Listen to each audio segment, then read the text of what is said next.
ایک حدیث میں حضور نے فرمایا پورے کرۂ ارضی پر نہ کوئی گھر بچے گا اور نہ کوئی خیمہ جس میں کہ اللہ کا دین داخل نہ ہو جائے. متن آپ پڑھ لیجئے گا اس کتاب سے. ایک حدیث میں فرمایا اللہ نے مجھے پوری زمین کو سکیڑ کر لپیٹ کر دکھا دیا، پوری زمین دکھا دی. اور یہ بات سن لو مجھ سے، میں نے زمین کے سارے مشرق بھی دیکھ لیے، مغرب بھی دیکھ لیے، اور جو جو علاقے بھی زمین کے مجھے دکھائے گئے ہیں ان سب پر میری امت کی حکومت قائم ہوگی. یہ احادیث آپ اس کتاب میں پڑھ لی. نوید جاں فضا ہے، خلافت قائم ہوگی اور عالمی ہوگی. اب دو باتیں مجھے عرض کرنی ہے. پہلے تو اسی نوید کے سلسلے کا آخری حصہ کیا ہے؟ 3 احادیث اس کتابچے میں آپ کو ایسی ملیں گی جس سے اندازہ ہوتا ہے کہ اس کا آغاز جو ہوگا وہ پاکستان اور افغانستان کی سرزمین ہے.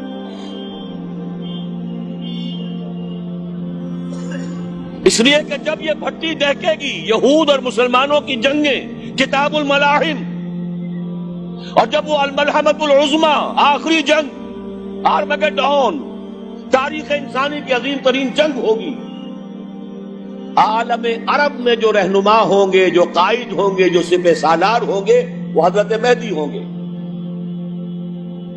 اہل تشیع کا تصور مہدی اور ہے، ہمارا اور ہے.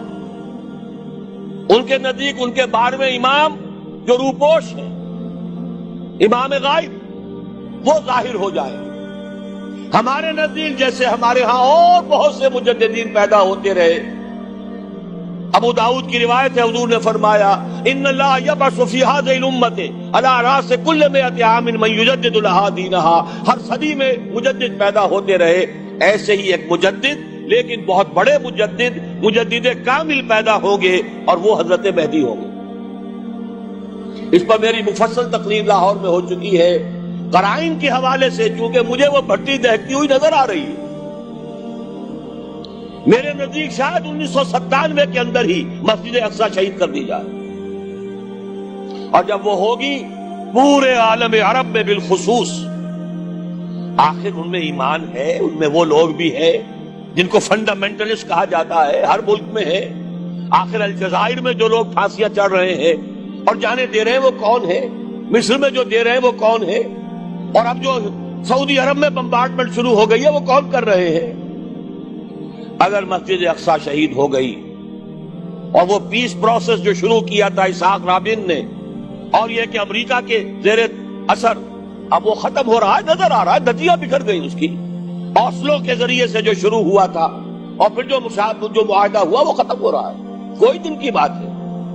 اور جیسا کہ میں نے عرض کیا، جیسے مذہبی جنونی نے مسجد الخلیل میں داخل ہو کر 27 مسلمانوں کو شہید کر کے خودکشی کر لی، خود بھی اپنے آپ کو مار لیا، جیسے یہودی جنونی یہودی نے اسحاق رابین کو قتل کر دیا، ایسے ہی کوئی یہودی جائے گا اور مسجد کے نیچے اس ٹنل کے اندر کوئی ایسا مواد رکھائے گا کہ وہ مسجد شہید ہو جائے گا. پھر جو طوفان اٹھے گا، پھر جو خونریزی ہوگی، اس کا آپ تصور نہیں کر سکتے. لیکن اس میں ایک شخصیت ابھرے گی اور وہ حضرت مہدی ہوں گے. ہمارے جو مجموعے ہیں احادیث کے، ان سے معلوم ہوتا ہے حضرت فاطمہ کی نسل سے ہوں گے رضی اللہ تعالی عنہا. حضرت فاطمہ کے 2 بیٹے حضرت حسن، حضرت حسین رضی اللہ تعالی عنہما حضرت حسن کی اولاد سے ہوں. حضور نے فرمایا ان کا نام میرے نام پر ہوگا، محمد ہوگا، اور ان کے والد کا نام میرے والد کے نام پر ہوگا، عبداللہ ہوگا. وہ پیدا ہوں گے یا میرے گمان میں وہ پیدا ہو چکے ہیں، اس لیے کہ مجھے جو سامنے نظر آ رہا ہے کہ وہ سارے حالات و واقعات جو احادیث کے کتابوں میں بیان ہوئے ہیں، گویا کہ جیسے ڈرامے سے پہلے سٹیج سیٹ کیا جاتا ہے، حالات پوری طرح اس کے لیے ایک سٹیج کی طرح تیار ہو چکے. باقی واللہ عالم، یہ اندازے کی بات ہے. یقینی بات یہ ہے کہ ہوگا. لیکن جب عالم عرب میں یہ بھٹی دہکے گی، جب حضرت مہدی کی قیادت میں مسلمان صاحب ایمان اہل عرب یہودیوں اور عیسائیوں کی طاقت سے ٹکرائیں گے تو ان کی مدد کے لیے دو جانب سے اللہ تعالی کچھ بھیجیں گے مدد. ایک تو آخری مرحلے میں مدد آئے گی حضرت مسیح عیسیٰ ابن مریم کا نزول، جو یہودیوں کی طرف رسول بنا کر بھیجے گئے تھے. انہیں یہودیوں نے اپنے خیال میں سولی پر چڑھا دیا، لیکن اللہ نے فرمایا وما صلبوہ وما قتلوہ ولکن شبہ لہم بل رفعہ اللہ الیہ. اللہ تو اپنی طرف اٹھا کر لے گیا.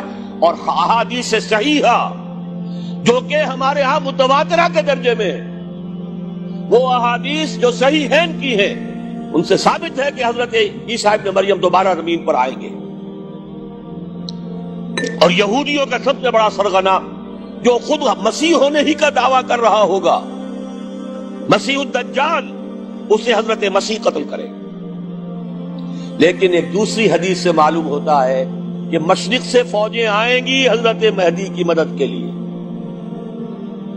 یخرجون ناس من المشرق یؤدون للمہدی یعنی سلطانہ. مشرق کی طرف سے فوجیں آئیں گی کہ جو مہدی کی حکومت کو مستحکم کرے.